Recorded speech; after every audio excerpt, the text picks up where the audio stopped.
bandeko, frères et sœurs dans le Seigneur, et au Pays Binzambete, Toyi Liboso Nabino pour la raison au Bino Boyebeli, mais Tomi Kobandana nos missions na cadre d'Angoton Kobandana la prière. Inclinons-nous dans la prière. Seigneur notre Père et notre Dieu, tu tombes les bonnets Nayo, Nzambe Nalola, Yom te permettre biso les autres font le monokotoloba, notre Père et notre Dieu. Bible Binabiso, les morts ne peuvent plus rien. Et ce sont ceux qui sont vivants qui sont encore capables de parler. Et on a te remercié en occasion où permettre biso Nzambe de témoigner grandeur Nayo au nom de ton Fils Jésus-Christ. Amen. Mbote bandeko, frères et sœurs, tous en a singo mingi. Toyoka kisango oyo yaliwa, toyoka kisango yaliwa ya pepe. Alors raison ya émission ezanini, ya présence na biso en famille ezalini pour na ko remercier moto nyonso o s'impliquer qui de près ou de loin. Comme toyebi Chando azalaki kaka na famille kaka te mais azalaki pe un homme de public. Bon, un homme de public a moto moka yebanaki par-ci par-là baton so bayebaki. Bon, ndenge toyebi Chando Sandoka azamuta ba courage, ndenge toyebelaki azamuto moko alinga conflicté mais c'est un polémique, alinga ba polémique zaki ndenge na ye. Donc bato balingela ki na bandenge na nyoso wana. Et nous-mêmes pe na ndenge famille tondimela ki ngona pe to komisi Nzambe parce qu'il était unique na ndenge na ye. D'ailleurs kombo na ye eza mfumuntako. Donc ba obsèque ne salami na ndenge mfumu ya mokonzi penza. Et to komisi Nzambe pona ndenge ba obsèque na ye elekaki. Mais tongo balika momoko tolelaki, c'est vrai. Mais Bible le binabiso dans 1 Thessaloniciens chapitre 4 verset 13. Parce que nous sommes tous Nzambe le bosso. Nzambe Bible le binabiso likamboyi. Abe ne soyez pas dans l'ignorance comme ceux qui ne connaissent pas le Seigneur. Tolelatel moi le kola bato ba ibinzambete. Pona nini? Parce que oyo ba kufi Bible binabiso bazana pongi balali. Yesu le binabiso la mort est un sommeil. Et ceux qui balali parce que un jour bakola moka quelque part. Et oyo biso tozolo balelo ya pepe, tozana isengo mingi ya kolobake déjà andimaki Yesu na bombo inayi. Ayebanaki na nenga mokili na makambo nyonso. Mais na suka nango ayambaki Yesu, ayembeli pe Yesu. Et la Bible nous dit quelque chose que mut oyo nyonso akofi, o ayambaki Yesu akolamuka. Et tant akolamuka, oh vie na ye o ya pasaki eza moindre que vie o ya koleka liboso pembeni en kolo. Et dans la Bible, dans l'Apocalypse, heureux ceux qui sont morts dans le Seigneur. Et c'est mon aba oyo ba kufi na kati na Yesu. Pona nini? Parce que ba œuvre na bango ekolanda bango. Yangona liwa ya pepe et apporter biso pe quand même, c'est une leçon. Nzambe c'est un pédagogue. Azo créer ba circonstances mususu na vie na biso pour na se révéler. Parce qu'un jour lelo yaye lobi ya biso. Il y a un très important, frères et sœurs, très important. Kolela kakate, mais biso tokofina noté, tozanano na makasi ya kosale la Nzambe. Tout n'est que vanité nenge Bible lubi na biso. Kola mukaka eza habitude, eza grâce ya Nzambe. Il y a Pépé, médecin lobaki na ye. D'ailleurs, Club Owayo mo vandine chaque fois na ya na yo. Après ça qui même pas 3-4 semaines, mais à vivre 3 ans encore. Ba oyo bazaki na nzoto makasi koleka ye bakei. Mais Nzambe bomba qui est quand même. Amen. Yango na tokumisi Nzambe mingi parce que Nzambe atikela biso temps pour to salela ye. Frère ozako yoka biso. Sœur ozako yoka biso. Tango Nzambe atikeli biso, atikeli yo eza pona yote, eza pour salela ye. Yango na très important. Ninge Bible bi na biso. Rachetons les temps, car les jours sont mauvais. Mokola koya toyebite. Mais lelo tomi bongama, c'est comme si lelo est souverain.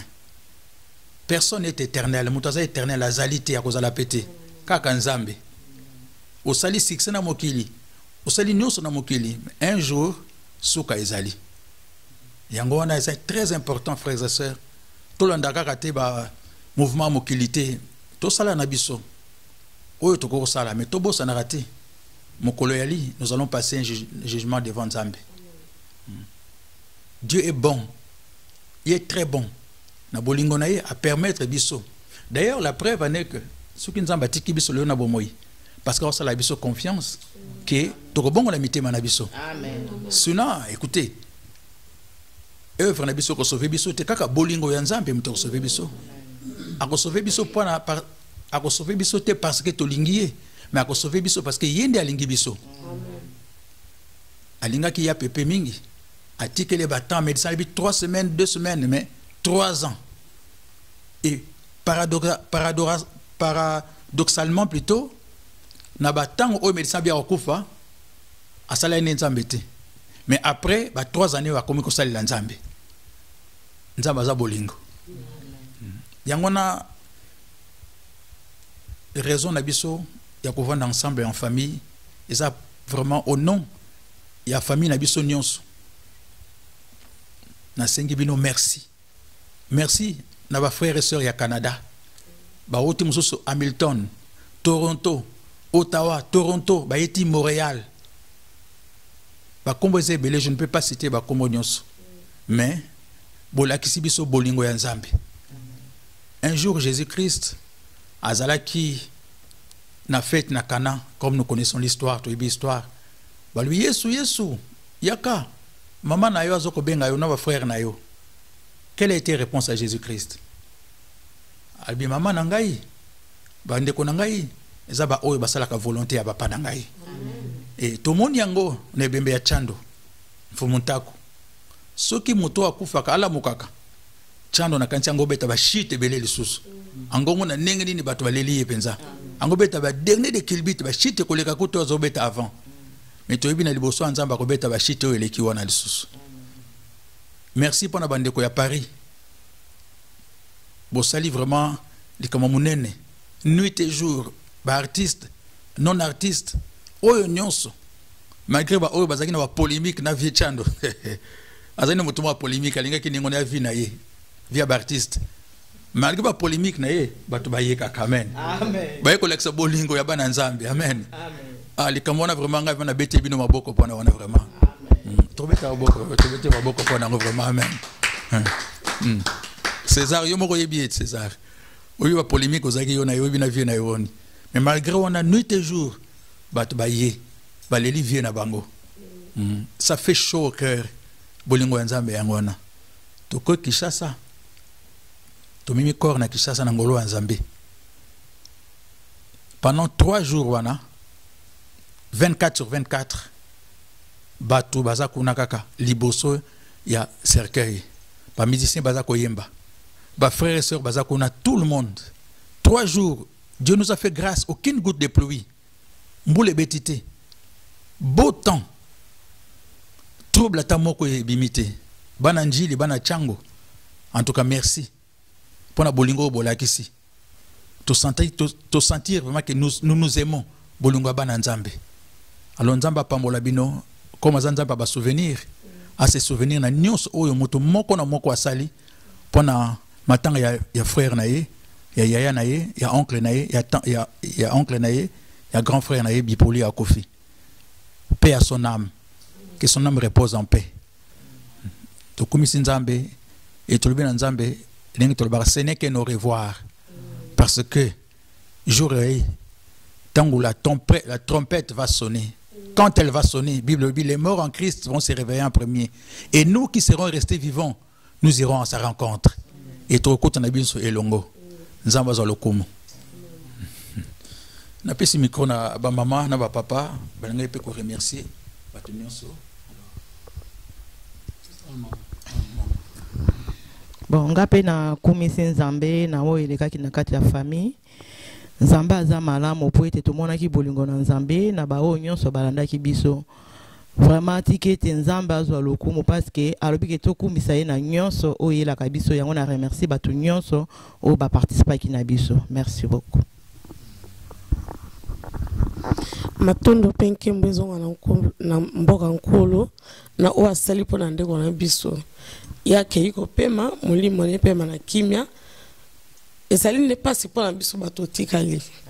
Yake biso ndesiko to tikali tome bongisa eye mukolo ekoki ya biso nde etikali na mukolo suka okozala wapi yo mutu olinga kolimbisa te yo mutu abakanda yo mutu songolo yazaki mutu malamu tolanda ndakisa nzambe azwa lokumu. Nzambe azwa lokumu na nyonso et c'est vrai que te remercier batu nyonso ou de loin comme de près ba assistaki na ba obsèque nyonso na kuna na Kinshasa et en commençant ici en France à Paris ti kuna na Canada. Merci à chacun et que Nzambe a batela mutu nyonso place azali Nzambe a pesa biso mayele pona to bongo la bizaleli. Et puis, quoi dire d'autre, sinon que âme et ande qu'on a mis et se reposer en paix. Merci beaucoup.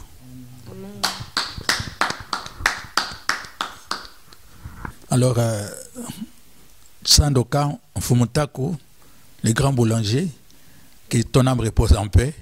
Alors, Yom Tozaki bouillant, Bachit Neotro, c'est un jour. Orbe Tango Likolo, pas un colo. Amen. Et Torbe Tolo Maboko ensemble. Tozan Eli Kiawana. Parce que nous avons s'arrêter. Tous ceux qui sont en prière, Dieu notre Père, nous bénissons ton Saint-Nom. Parce qu'il n'y a pas de Dieu comme toi, dans les cieux, sur la terre, comme sous la terre. Laisse que notre Père et notre Dieu, nous qui sommes restés encore en vie, nous puissions apprendre et connaître et comprendre une chose, que seulement toi tu es éternel, éternel. Et que nous sommes des pèlerins sur cette terre éternelle. Nous y passerons.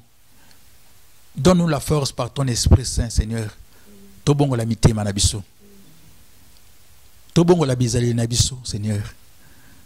Toyokara maté à te mettre en pratique, Seigneur. Afin que mon kolokoya, Seigneur, ba oyo ba précédé ki biso nabiso tokola nasima tokutene longo. Enkembo ezala munene na lola. To tomboli bonene na yo. Zala nzambe nabiso Yesu comme tu l'as toujours été. Et que ton esprit est conduire biso guider biso afin que mon côté, comme Bible le dit, vaut mieux la fin d'une chose que le commencement. Mon côté, ouazana kata maboko ya Yesu, azala ravi na makamo mikili. Au nom de Jésus-Christ. Eli keza pa na Yesu. Amen.